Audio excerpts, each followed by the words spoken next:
What separates a man who simply exists from a man who commands respect and lives life on his own terms? It all comes down to mastering the right skills. We've all been in situations where we felt unprepared, whether it's not knowing what to say in a high-stakes conversation, dealing with a flat tire on the highway, or simply wanting to upgrade how the world sees us. In this masterclass, we are breaking down the essential skills every modern man must master. We've cut out the fluff to bring you the core fundamentals of style, communication, practical lifesavers, and mindset.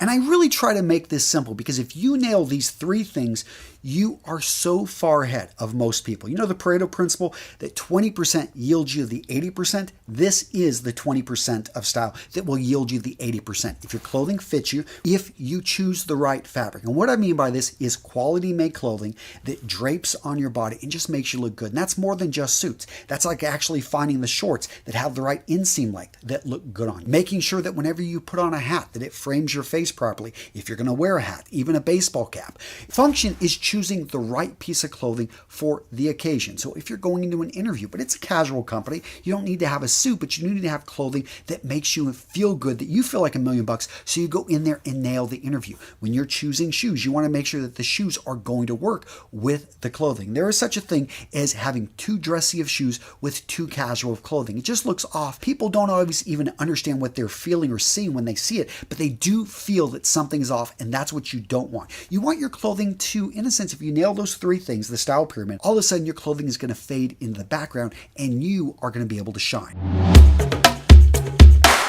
Next up, know the code. No, not this one. I'm talking about dress codes. And anyone that tells you there's no dress code, they're wrong. There's always a dress code. Otherwise, you could show up naked. Even at a nude colony, there's a dress code. Be naked. Point being is any place you go, there's an expectation of how you dress. Most people make it actually more difficult because they don't state what it is. I love dress codes because when a wedding has a dress code, they are making it very clear what you need to wear. And this is where it gets confusing because most guys haven't thought through this and all of a sudden they're not able to navigate this. How about you take the time to figure out, okay, what is really the dress code for work? Where can I fit in it? And what message do I want to send? So you're a lawyer. But you're a lawyer in a construction firm. Does that mean that you dress like the other construction workers? No, because this is a multi-million-dollar firm and you make sure that everything is taken care of with the paperwork so that you guys aren't sued, you protect the company. So you do have a certain type of presentation you want to put on. You are going to probably be one of the best dressed guys in that company. And the CEO may dress down because he's on the job site, but that is not your job to be on the job site. Your job is to protect the company. If you're a high-level consultant in New York City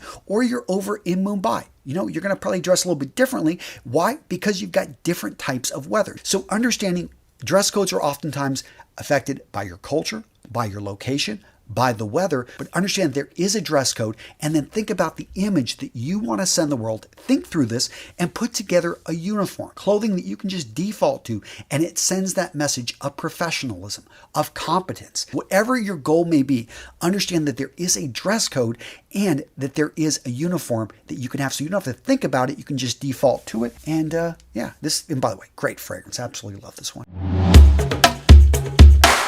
Now, this next one is incredibly simple. Simply roll your shoulders back and sit up straight. When you sit up straight, when you stand straight, when you roll those shoulders back, you push the chest out. Not only does your voice sound better, but you just feel more confident. You feel like, okay, I belong. Others are going to pick up on this. I know this is something in the military that people all the time notice that, you're told to stand at attention. You stand very erect in general in the military. And those habits, whenever people see someone in the military, they're like, wow, are they taller? They just seem more confident. This is something as a human being, we notice the stance, we notice the positioning of others, and it is something that it reflects in what they're saying. So if you want to come off as more confident, look more confident.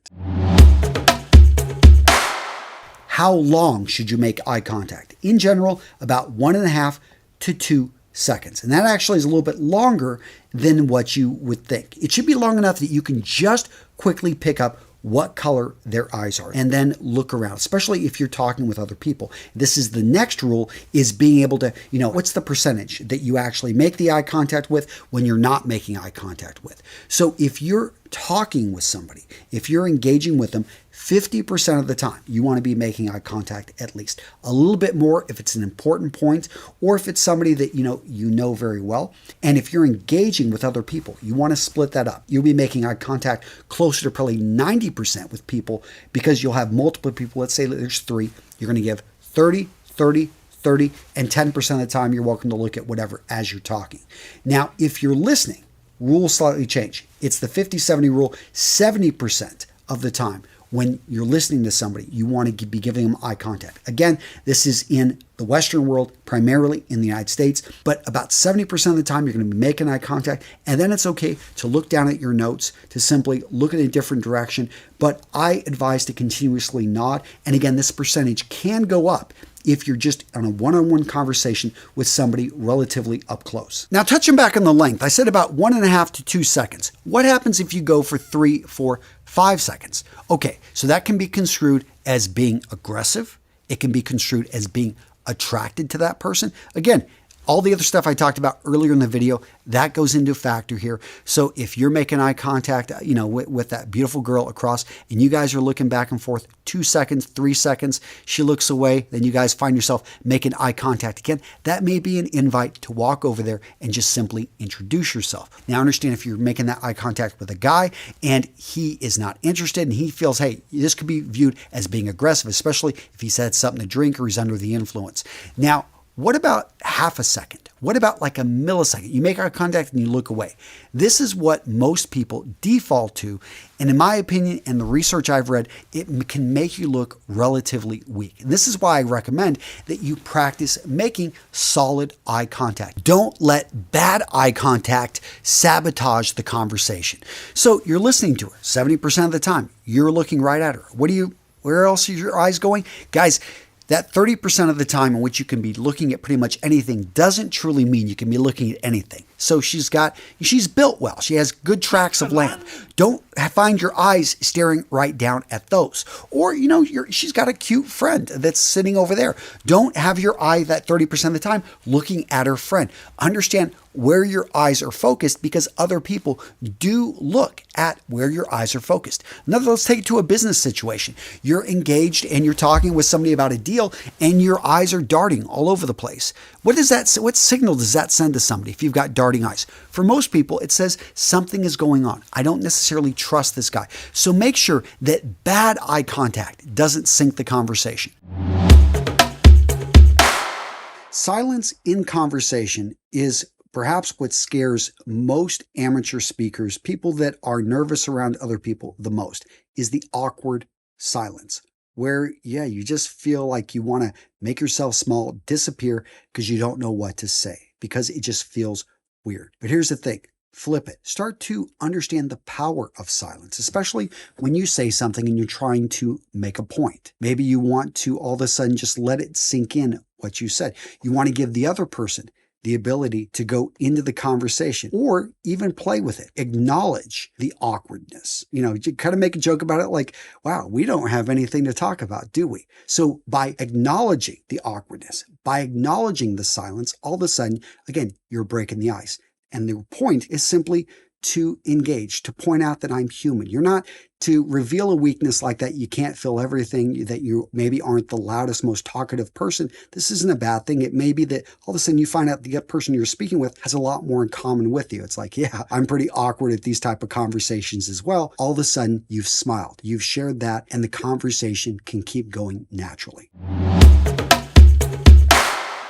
This is going to come up in the workplace. This is going to come up in your relationships. If something's bothering you, don't let it build up. You need to be able to pull that person aside and be able to have a conversation man to man, man to woman, whatever it is, to be able to express what it is you're thinking, what bothers you, and how to be able to work together. Seriously, gents, this skill is so underrated. And one thing I think about here is to praise in public, but to critique privately. You don't want an audience when you're having this conversation because that other person is going to put on a front. When you can do this one-to-one, you eliminate, basically you're able to be more vulnerable. You're able to say what you want to say and hear that person out and understand their point of view.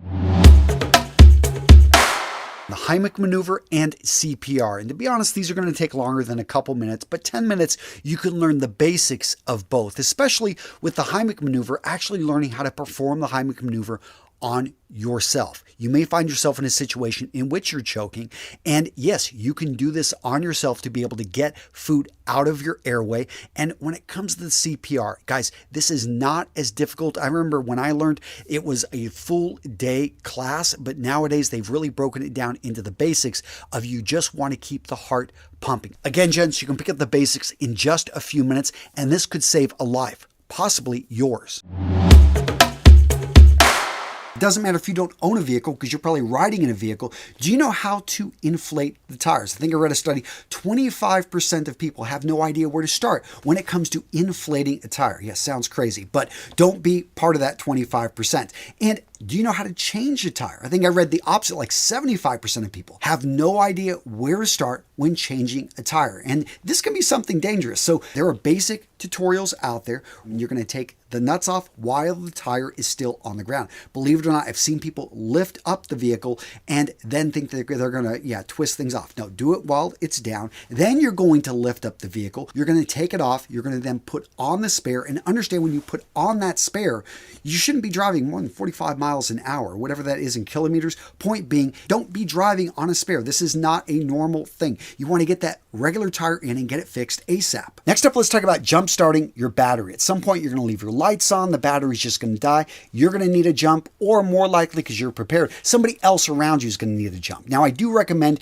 that you carry a jump battery. That way you don't have to hook up your battery, and you're going to save the life of it, and you can actually have, I think they're just easier to use, and you can, more mobile. But in the case that you are having to use your battery, or you're getting your battery jumped, how does this work? Now, first up, understand you've got the red cable. That is going to be the first one you're going to connect. After that, the black cable. Now, I know some of you technicians, electricians, some of you hobbyists out there saying, Antonio, come on, that's horrible advice. Always make sure to ground it. Okay, so that's what you're supposed to do according to the directions, but I don't know. What do you guys do? Let me know in the comments below. I want to hear from you. In any case, once the vehicle starts, immediately unplug, and going backwards, take off the black cable, take off the red cable. I just simply read the manuals, but I know so many guys skip this.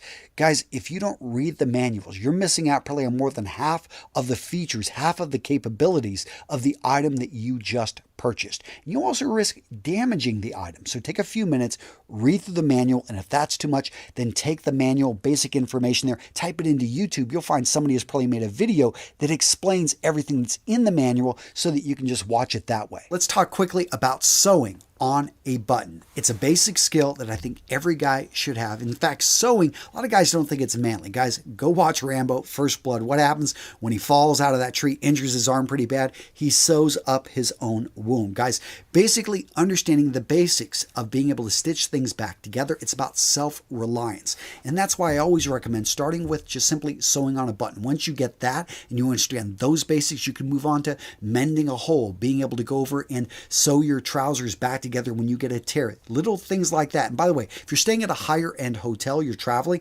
ask for the emergency sewing kit. They've got those things lying around. You've got the basics right there, a needle with thread, and you'd be surprised what you can get done with those.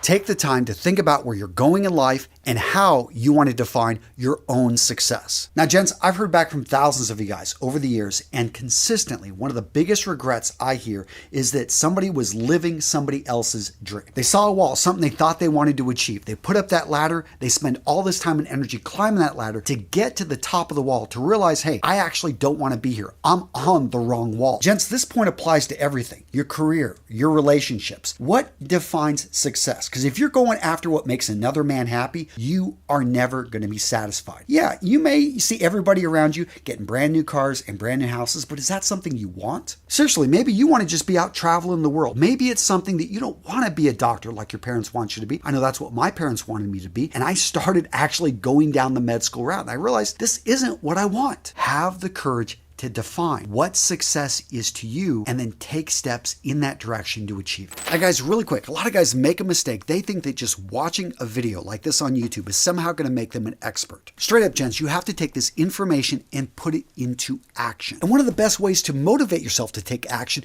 is to put yourself in a community, in a group of like-minded warriors, taking steps to improve their image, their presence, their presentation, and you can find all of that over at our community at school.com/RMRS. Over in our school community, we've got detailed classes, we host challenges, and you can meet and engage with like-minded men taking steps on a daily basis to become their best self. So, gents, instead of saying someday, how about you say day one and join our community? I'm putting the link down in the description, in the comments, or you can just go directly to school.com/RMRS. You don't have to apologize for saying no. You've got a limited amount of time, a limited amount of resource. And there's a lot of people out there that ask for a lot. Continuously try to take advantage of other people.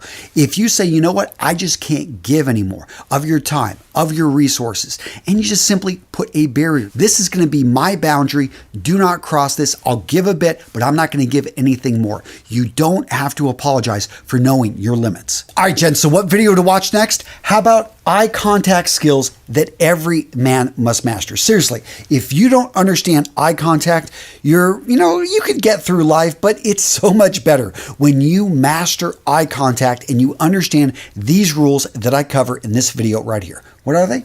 Find out, guys. The video is right here. Yes, click on it.